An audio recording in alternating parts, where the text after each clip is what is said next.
Hi అండి, మనం egg prawn curry ఎలా రెడీ చేసుకుందామో ఈ వీడియోలో చూసేద్దామండి. మనం ఇప్పుడు ఒక టేబుల్ స్పూన్ ఆయిల్ వేసుకుందామండి. ఆయిల్ వేసుకున్న తర్వాత ఫ్రాన్ కడిగి పెట్టుకున్నాం కదా, దాన్ని వేసేద్దాం దాంట్లో. తర్వాత కొంచెం పసుపు, కొంచెం సాల్ట్ వేసి దాన్ని వేపాలండి. అందులో వాటర్ అన్నది వస్తుంది కాబట్టి ఆ వాటర్ అంతా ఇంకిపోయేలాగా కూడా ఉంచాలి.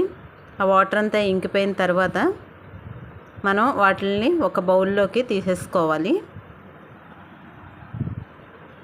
తర్వాత మనం మళ్ళీ ఆయిల్ వేసుకుని ఎగ్స్ మనం ఆల్రెడీ తీసి పెట్టుకున్నాం కదండి, వాటిని మనము కొంచెము రెడ్గా వచ్చేలాగా వేపుకుని పక్కకు తీసి పెట్టుకోవాలి. తర్వాత మనం 2 ఆనియన్స్ని, ఒక టమాటో, 4 పచ్చిమిర్చి, కొంచెం కొత్తిమీరని రెడీ చేసుకోవాలండి. ఒక 1 టమాటా మిక్సీ కొట్టుకున్నాము, జ్యూస్ ప్లస్ కరివేపాకు రెడీగా పెట్టుకున్నామండి. ఇప్పుడు మనం వంట స్టార్ట్ చేద్దాము. మనం బౌల్లో 3 టేబుల్ స్పూన్ ఆయిల్ వేసుకుందామండి. వేడెక్కిన తర్వాత కోసి పెట్టుకున్నవి ఆనియన్స్, పచ్చిమిర్చి వేసుకుందాము.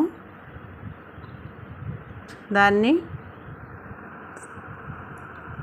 ఎర్రగా వేగేలాగా వేపుకోవాలండి. ఆనియన్స్, పచ్చిమిర్చి రెడ్డిష్గా వచ్చేయాలి. రెడ్డిష్గా వచ్చేసినాయి చూడండి ఆనియన్స్. తర్వాత 1 స్పూన్ అల్లం వెల్లుల్లి పేస్ట్ అన్నది యాడ్ చేయాలి దాంట్లో. అది కొంచెం పచ్చివాసన పోయేలాగా ఉంచాలి.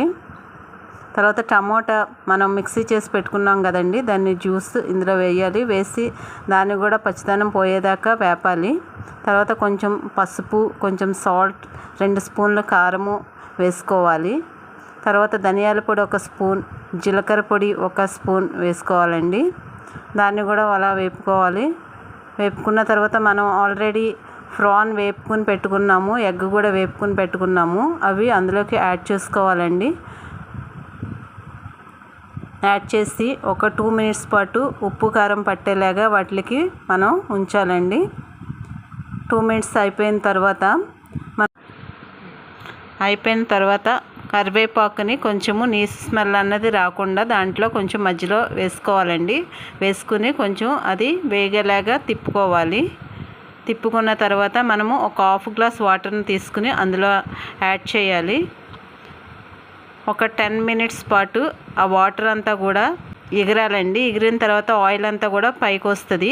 చూడండి ఆయిల్ అంతా కూడా పైకి వచ్చేసిందండి. తర్వాత మనం ఇప్పుడు ఒక గరం మసాలా 1 స్పూన్ యాడ్ చేసుకోవాలి. లాస్ట్ అండ్ ఫైనల్గా కొత్తిమీర అన్నది కొంచెం అలా పైనంతా గార్నిష్ చేసుకోవాలి. అంతేనండి కర్రీ.